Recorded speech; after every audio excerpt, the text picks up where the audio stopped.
Seguimos charlando en Dólar Argento. Dólar Argento. Diálogos sobre una obsesión nacional.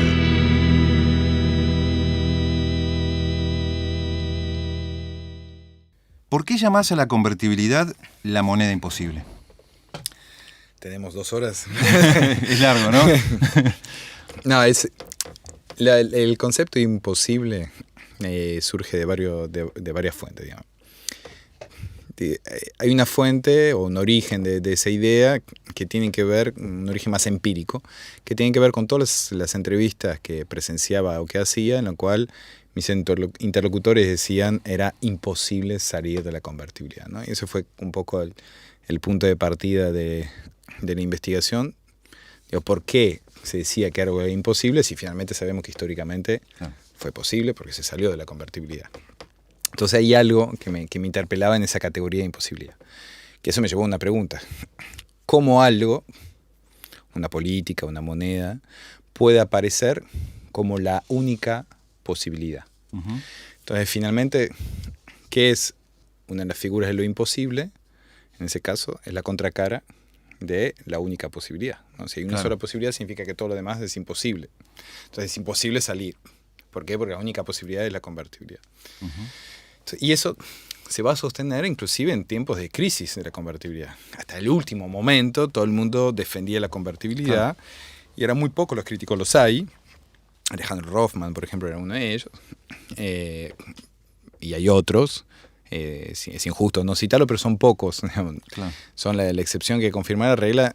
Inclusive pensadores supuestamente heterodoxos defendían la convertibilidad como única forma posible. ¿Por qué también? Entonces, eso es otra cuestión, la forma en la cual se arma un entramado institucional. Uh-huh. Y eso es muy importante, entender que una moneda es una institución. Y como toda institución, está atravesada por un conjunto de reglas. O sea, la moneda no es un billete solamente, eso es el medio de pago. Una moneda es una forma de contar las cosas y el trabajo. Uh-huh. O sea, el trabajo, porque las cosas son trabajo acumulado, digamos, sea bajo forma de capital o de objeto. Entonces, si la moneda son formas de contar, todas las reglas que nos sirven para contar las cosas forman parte de la moneda.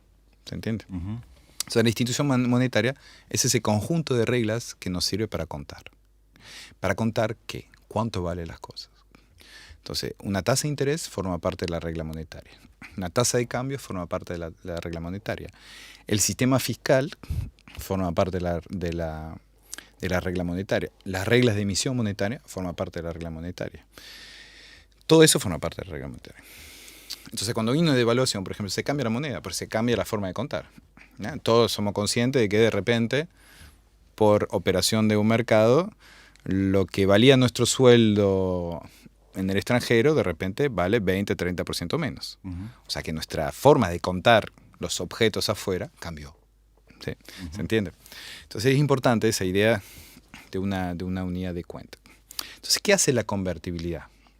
La convertibilidad se sustenta sobre una gran teoría que se instala en los años 70, durante la dictadura, según la cual el problema de la inflación tiene que ver con las anticipaciones racionales sobre los precios futuros, entre otras cosas, de la moneda. Entonces, hay varios planes de los años 70, desde la tablita Martini II hasta el plan austral, el plan primavera, etc. Inclusive algunos planes llamados heterodoxos que se fundan sobre la misma teoría, que hay que evitar las anticipaciones racionales del futuro. La convertibilidad que dice, bueno, si ese es el problema, suspendamos las anticipaciones racionales. Se fija la relación peso-dólar, con lo cual no hay forma de anticipar cuánto va a valer en el futuro. Con eso, supuestamente, se resolvería la inflación. Uh-huh. De hecho, la inflación desaparece. Después podemos discutir si es por esa razón o por otra razón. Eso es otra cosa. Uh-huh. Entonces, ¿cómo hacemos para que no se pueda salir del 1 a 1? Porque una cosa es decir, yo pongo la regla, otra cosa es que no se pueda salir. Uh-huh. Y ahí es donde se construye la idea, concretamente, de una moneda imposible. Uh-huh. Porque efectivamente no solamente se decía que era imposible salir de la moneda por distintas orientaciones teóricas, sino porque todo el entramado institucional que se había armado estaba hecho de tal forma de que si se salía de la convertibilidad había una crisis económica, provocaba una crisis económica. Y eso los propios legisladores, yo trabajé sobre las desgravaciones de las discusiones legislativas, los propios legisladores, cuando lo presentan, Romero, por ejemplo, cuando lo presenta, lo dice claramente, dice, la convertibilidad es el éxito o el caos. ¿Y cómo hacían para que el caos ocurra si entra en crisis la convertibilidad? Hay una modificación fundamental en el Código Civil, que se adopta el principio nominal. ¿Qué significa el principio nominal? Que los contratos, cuando hay un contrato comercial, se intercambia dos valores. Cuando en el sistema anterior lo que se intercambia son dos cosas de valor equivalente. Entonces, si yo intercambio dos cosas de valor equivalente, si cambia el valor no importa. ¿Se entiende? Claro. O sea, no destruye el contrato. En cambio, en ese esquema, si intercambio dos valores, si hay inflación, destruyo los contratos. Entonces, es un esquema institucional brutal, porque te dice, básicamente, si hay inflación, hay destrucción de los contratos. Entonces, en los imaginarios de ellos en aquel momento es, si hay inflación, se destruye la economía. Entonces, es una forma de ponerle un chumbo en la cabeza de todos los actores económicos. Es un nivel de violencia extremo. Igual sabemos, después de traspasada la historia, que de todas formas, la manera de salir de la convertibilidad es su propia crisis. ¿Sí? No es que necesariamente produce una crisis.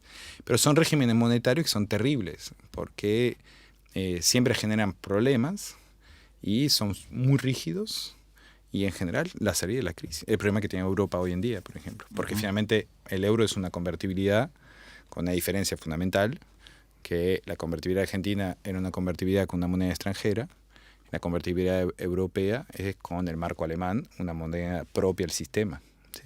Pero finalmente son regímenes súper rígidos, que los dos tienen el mismo propósito, sostener la acumulación rentística y en particular la acumulación financiera.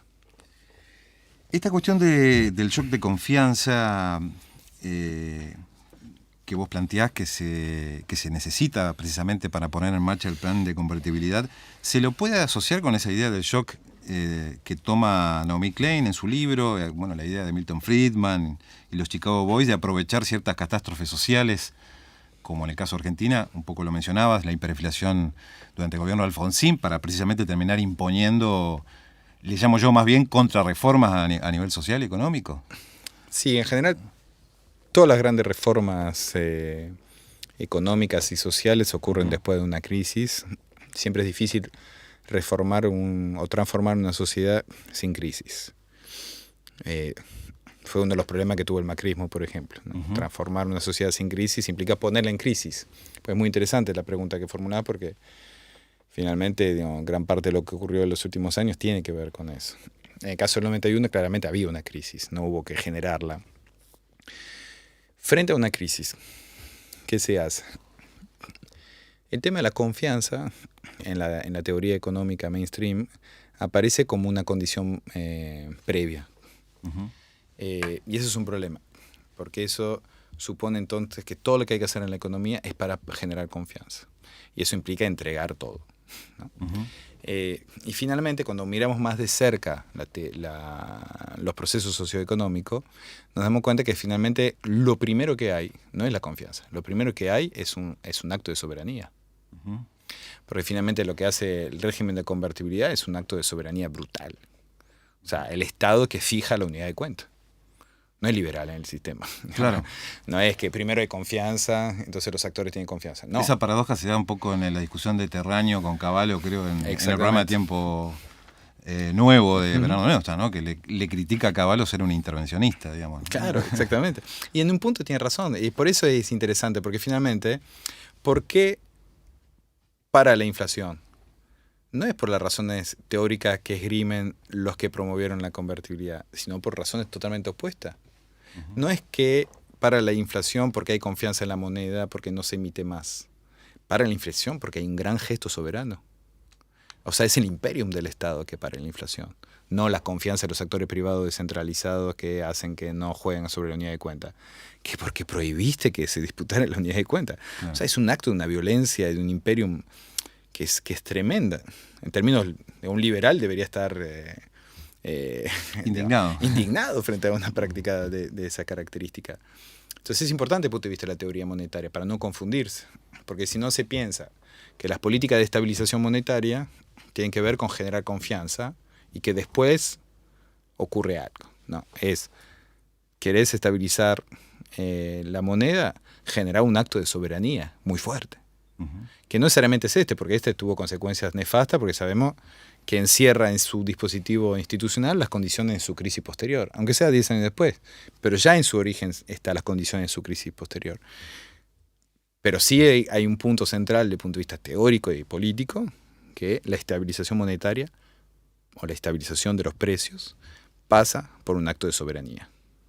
¿Qué sobrevive de la convertibilidad hoy? ¿Cuánto de esa relación se encuentra vigente todavía?